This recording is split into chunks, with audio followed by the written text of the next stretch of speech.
بهروز صحبت میکنیم در تهران. ببینیم بهروز در کدوم منطقه تهران بوده و چی دیده از شاخ خودش.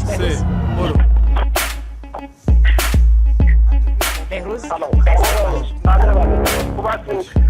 من لازم میدونم یه تشکر بکنم به خاطر شش خبری بسیار گسترده‌تون توی 25 بهمن که آیه جمال‌الدین موسوی در برنامه خبر ویژه 25 بهمن صدای مردم ایران رو که شاهد مرگ در انگلیس و مثلا BBC حیاکان رو واقعا پخش کرده. این نشون داد که مردم ایران موضعشون در قبال انگلیس و BBC چی میباشن.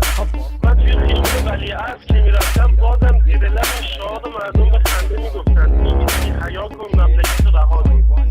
تلویزیون فارسی BBC یعنی خبر، یعنی فرهنگ، یعنی هنر و در یک کلام یعنی زندگی. دنیا رو پیش شما میاریم و شما رو به تماشای دنیا میبریم.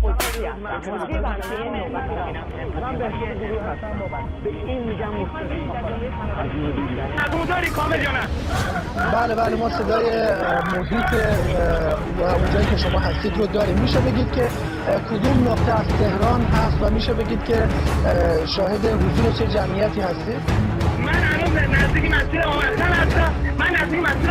من فقط میگم صدا خودتون بشنوید. گوشی حیاتا مملکت رو رها کن.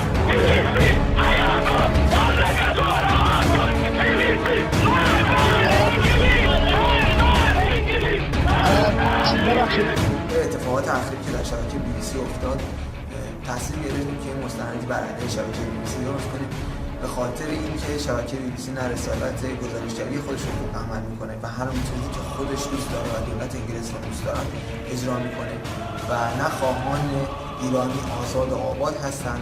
به همین علت ما تصمیم گرفتیم مستند خوب بر علیه شبکه BBC درست کنیم. حتی قول نمیدیم که خوب بشه اما امیدواریم که خوب بشه.